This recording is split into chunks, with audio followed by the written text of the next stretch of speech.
গেলাম। ঝাটকা দিয়ে বাবার হাত থেকে বেরিয়ে নিজের ঘরে চলে গেলাম। একা একা ঘুমাতে খুব ভয় লাগছে। আব্বার কাছে যে যাবো সেই সুযোগটাও নেই। বিছানা থেকে নেমে আলনা থেকে আমার একটা শাড়ি নিয়ে বুকে জড়িয়ে ঘুমিয়ে পড়লাম। এরপর সকালবেলা ঘুম থেকে উঠে রাতের পান্তা ভাত খেতে বসলাম। এর মধ্যে মর্জিনা ফুপু একটা বাটি হাতে করে নিয়ে আসলো, এসে আমার সামনে বসলো। বাটিতে ছিল অনেকগুলো পিঠা। ফুপু বলল, শোন, তোর জন্য সকালে ভেজে নিয়ে আসছি, তুই খাইস আর তোর আব্বারেও দিস। এই বলে সে চলে যেতে চাইলো। আমি বললাম, মর্জিনা ফুপু বসো না, কাল রাতে কিন্তু আমি সব দেখছি। তখন ফুপু বলল, কি দেখছি? আব্বা তোমার অনেক কষ্ট দিচ্ছিল। এটা শুনে মর্জিনা ফুপুর চোখ অনেক বড় বড় হয়ে গেছে। আমি নিজেও বুঝতে পারছিলাম না যে উনি এত ভয় পাচ্ছে কেন। মর্জিনা ফুপু আমার মুখটা চেপে ধরে ফিস ফিস করে বলল, বাজান আমার, এ ভুলেও এই কথা কাউরে বলিস না। যদি বাহিরে কাউরে বলিস তাহলে আমার বিষ খেয়ে মরা ছাড়া আর কোনো উপায় থাকবে না। হঠাৎ করে টনক নড়ে আমার। তার মানে বিষ খেলে মানুষ মরে যায়? কি কইলা মর্জিনা ফুপু? বিষ খাইলে কি মানুষ মরে যায়? কেন জানিস না? বিষ অনেক ভয়ঙ্কর জিনিস। তোর মাও তো এই বিষ খাইয়ে মরলো। ফুপুর কথা শুনে মাথায় বাজ পড়লো আমার। কিসব কি বলছে ফুপু? আমি না চাইতেও আমার চোখ দিয়ে পানি পড়তেই লাগলো। আমার আম্মা বিষ খায়নি মর্জিনা ফুপু, আমার আম্মারে আমি বিষ খাওয়াইছি। এই কথাটা বলে আর নিজের কান্না থামাইতে পারলাম না। তারপর মর্জিনা ফুপু অবাক হয়ে গেল, নির্বাক হয়ে বললেন, এই পোলা, কি বলতেছিস তুই এসব? তোর মাথা ঠিক আছে? হ ফুপু, আমি নিজে আমার আম্মারে বিষ খাওয়াইছি। কি বলো সেই সব? তুই বিষের শিশি পাইলি কই?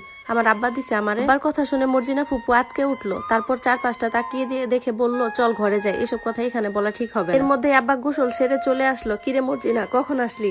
এই তো ভাইজান, একটু আগেই আসছি। আচ্ছা, আসছি যখন ভালো কথা, আমার ভাতটা বেড়ে দে।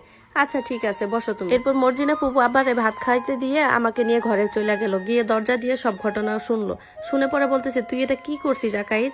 আমি বললাম, কেন? আমি তো জানতাম না যে বিষ খাইলে মানুষ মইরা যায়। তোর আব্বা কি তোর আর কিছু বলছে? না ফুপু, আর সবাই এই কথা কইতে নিষেধ করছে, এই জন্য আমি কাউরে কিছু কই না। এরপর মর্জিনা ফুপু চলে যায়। আমি ঠায় দাঁড়িয়ে আছি। আমি চিন্তা করতেছি, আমার আব্বা কেন আমারে বিষ খাওয়াইলো? কি শত্রুতা আমার আম্মার সাথে?